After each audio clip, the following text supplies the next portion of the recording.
Welcome back to Sunrise Daily. We'll turn our attention now to Nasarawa State. The Commissioner of Police joins us this morning. Mr. Mayaki Baba is the Commissioner of Police in Nasarawa State. Good morning and thank you for joining us on the program today. Morning.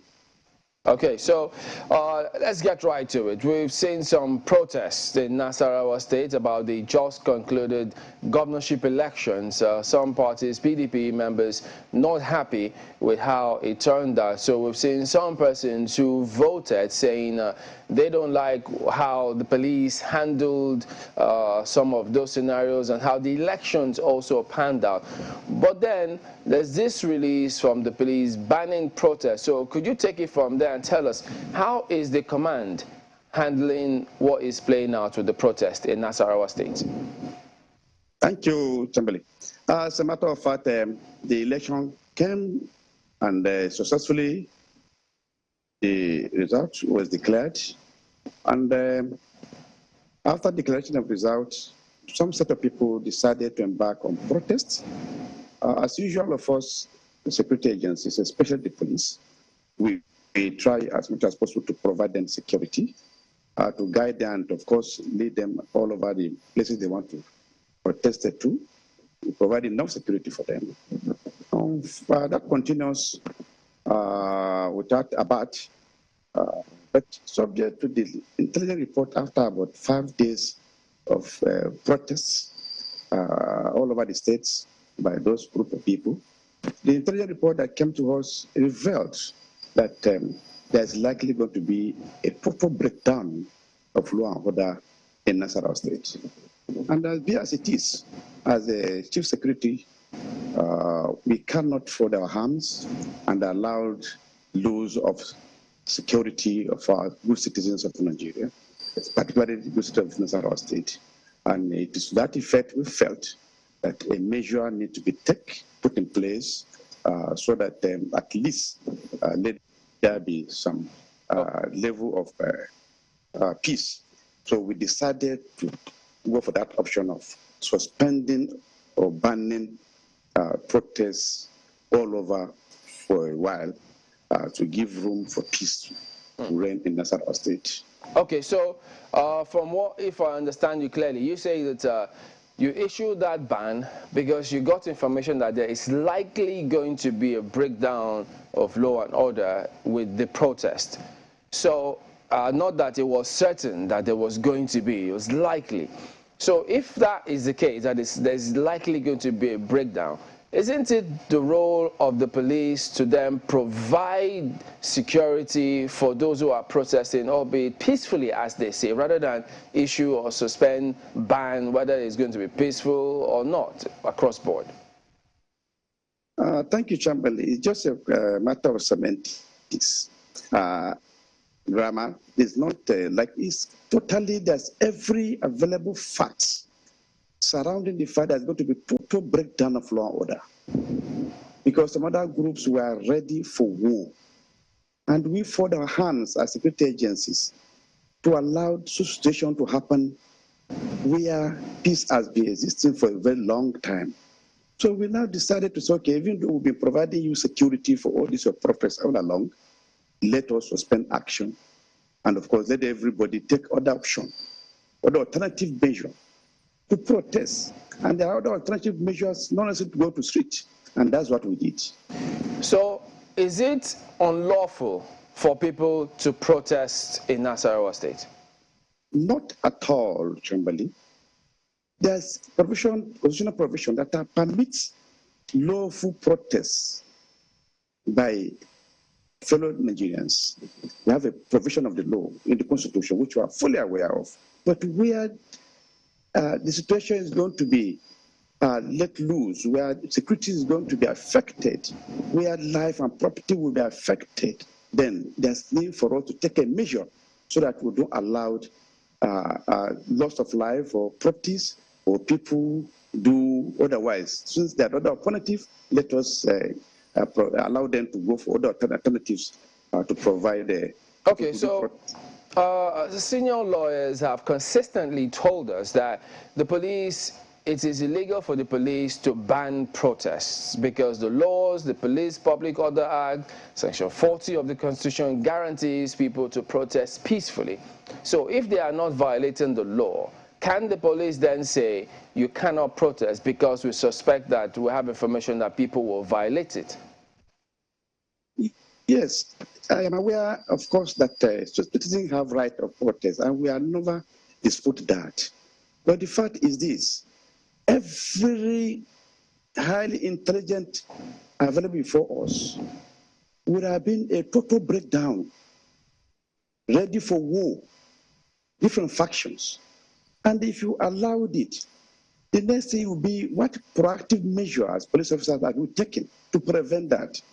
However, we did not ban the protest in totality anyway, but to give room for peace. Even as I speak with you, some section of the group of aggrieved party are still carrying out a very simple and soft protest in Karo and some other places, and we're still giving them police.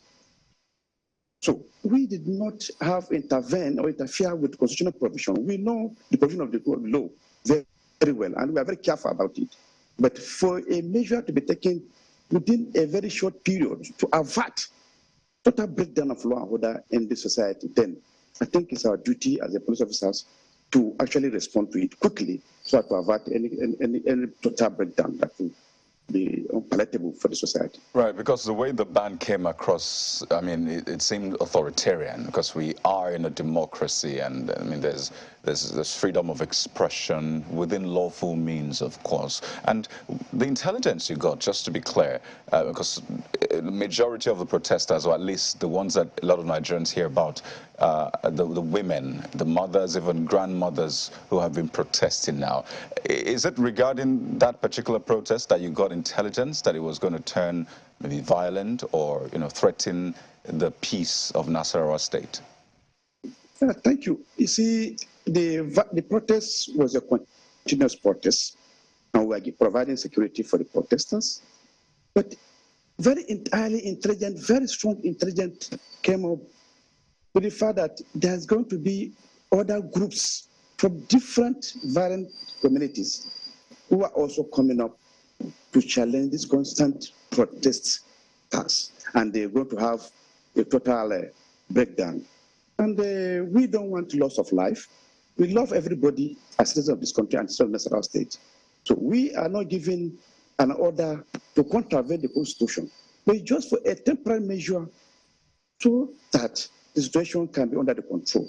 So we do not let lose security, a peaceful society like Nasarawa, which has been a peaceful state. And that's just what we do. Never do that to completely contradict constitutional provision, which we are fully aware and which we respect as a Democrat ourselves. Commissioner, I want you to speak pointedly to this. I mean, we had Commissioner, the former Minister Labara Maku on the show, and I mean, he spoke about what he thought was an order from the governor to the police to actually ban that protest. So speak pointedly to that point that was made. Did you get any sort of communication from the governor to stop the protests or to take action regarding the protests? Thank you. I do not take order in respect of security where it's going to be security loss of security in where I'm policing. I don't wait for governor's orders before I carry out my duty. I'm paid to maintain law and order anywhere I'm working as a police officer, senior police officer. And I felt, having gotten this very serious intelligence report, I felt a measure must be taken. I consulted my security chief, other security chiefs in the state, and we come to the solution that let us give it a kind of temporary banning, let everybody relax and have peace. His Excellency, the governor, have not even met me. I've not seen him for this for a long time now. So I was never given order by anybody. I did what I should do as a chief security officer or as a senior security officer in the state. And I haven't consulted my other security service chiefs that we are working partly together with. And that's what I did. Not because anybody gave me an order or governor gave me an order, not at all. It's just unfortunate for such a statement to come up. The governor is the chief security officer, as it is said. So are you saying that you don't take orders from the governor at all on any issue, either in the past or in recent times? Have you ever taken such orders or generally orders from the governor? Not at all. We take order from chief security officer, but there's a little clause. You take order where you know that that order is in line, in consonance with the rules of security duty. But where, like, you don't wait to really carry out your duty when the security is about to lose. So I take order from the governor where the order is actually genuine, but where the order is not that genuine in terms of security of life and property, definitely, I have a responsibility as a senior security officer to also discharge my duty. And I think I can consult my other security services and we'll go for the best and we'll do it. Not necessarily that I have to wait when security is about to lose. I get an order from the governor before I prevent loss of life and property, not at all. The concern here, or in fact the fear here, is essentially one side, or at least supporters, people who voted for one party, seem to be the ones protesting the result of this election. And it's important for the police not to seem to be taking sides. So how are you handling this such that it doesn't appear, and in fact maybe apparent to people, that it looks like you're backing, again, the government who was a participant in this election and was said to have won this election? How are you doing it such that you don't seem to be taking sides to the people watching? I think that is not very true, because what I say is not true. When the protesters from other parties started, we gave them full security coverage, provide the policemen to escort them to and fro at everywhere they want to go. So we were with them, and we saw that they were not attacked. So we never take side with any political party, neither do we with anybody. But we are doing our job as security officers posted to the state to maintain security of law and order, and that's what we are doing. We never take order from anybody, neither do we take side from any political aspect. If we do take side, we wouldn't have given them police security while they were protesting. But because the protesters we are constantly, every day, protesting, and the other groups want to emanate a march to want to also come up to counter and, of course, to attack, them, and, of course, the society, everybody, then will now see that there's danger looming. And if there's a danger looming somewhere, then it's important for us to take a proactive action as senior security officers, and that's what we did. So, Mr. Baba, how long is this suspension for now? Of course, if I have to tell you now, since that order temporarily measure taken, a lot of people have been thanking me and congratulating me for even coming up with that they now have a rest, they can rest peacefully now, they have a rest of mind. Did you say people are congratulating you for suspending protests? Our citizens feel happy that they were able to have confidence that they can peacefully, because what they were thinking, that there's going to be dangerous situation that will come up and they don't know how to end. Well, so you can see. If I heard you correctly, you say a lot of people have been congratulating you ever since you suspended protest in Nasarawa. Congratulating the police action because of the available information before then that things will get loose and will get out of control. And because of that, the fear everywhere. But with this measure, there's a relaxation in the minds of people. However, go to your question. We don't have a time limit. As long as anybody wants to go out for protest, peaceful protest, we are available to provide security for that. All right, so since they are congratulating you, and then you said you had intel, credible intelligence that there were going to be disruptions and violence, has anything led to suspected people? Have any arrests been made? What do you have then as a result of that threat, or the credible threat, as you describe it? Under this situation, you cannot make arrests where a crime has not been committed. until crime is committed before you make an arrest. You dare make an arrest now, of course, it's an allegation that you are taking side, you are this, you are that. No, but what we want to do is to sustain the existing peace, and that's the measure we took. And you see, as I speak with you now, some protesters, like in Karo, are still ongoing peacefully, and our policemen are with them, providing security for. Commissioner, I think you haven't responded to how long is this suspension going to be for? I'm saying there's no question of time elapsing. Even today. Is it indefinite? No. Even as I speak with you today, people are still carrying out peaceful protests in Karo, and we are still providing security. So why did you issue the suspension then? Then the issue is for at least caution be put in the minds and people to really know that we are available to really protect the society, which we did. Okay, so it's important to put that in perspective for people who may have misinterpreted that as a total ban.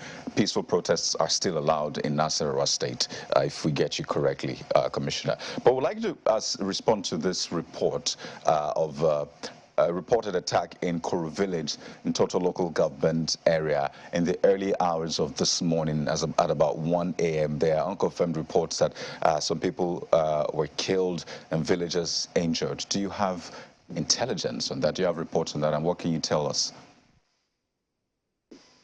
Yes, I have the intelligence. I have the straight report on that. I have the report on that between the Fulanis and the Baggies. There was killings, but as much as possible, we summoned leaders of the two tribal groups, and we had a very serious dialogue with them, warning them to go and maintain peace, and the effort is on to arrest the culprits. However, we have sending a good number of security personnel, both the police, the civil defense, the military, the DSS. They are there now to sustain the peace, to ensure that it does not get escalated. So we are on top of the situation. So how many people were killed, Commissioner, in that attack? In the attack, I think, is 2 Fulanis, then 2 Bari people were killed. Then later we killed another 2 Fulani as well, 2 in short. Okay, so just one more thing. So we understand that the command arrested about 17 political thugs a couple of days ago. What is the situation now? Have they been charged to court? Thank you for that question. Prior to the election, just at the eve of election night, we arrested a good number of suspects with firearms, made up of pump actions, ammunitions, and so many dangerous weapons. And they were profiled. And as I speak with you today, the case is already in court. They already headed to court. Did they tell you about their sponsors? Are you telling their sponsors? We are on that. We are on that. We never let loose because we must get the sponsors arrested. Are they big fishes? In fact, among the sponsors, those who came forward, sponsor 1 is already with us and is being interrogated. And I think we're going to get to that. But until we get to the facts of the matter before we come on air. Is there any high-ranking politician among their sponsors? We are still on it. Let the investigation unveil the fact of that. As soon as we get out investigation portal and get to that point, we'll definitely come on here and let the public know. All right, Nigerians have heard you say, so we'll be waiting for you to give us that information as to those high-ranking members suspected to have been their sponsors. But we thank you for talking to us this morning, Mr. Mayaki Baba, Commissioner of Police in Nasarawa State. It's my very good pleasure. Thank you for having me. All right, then. Well, back in just a moment. We'll be going to Jigawa State next. Stay with us.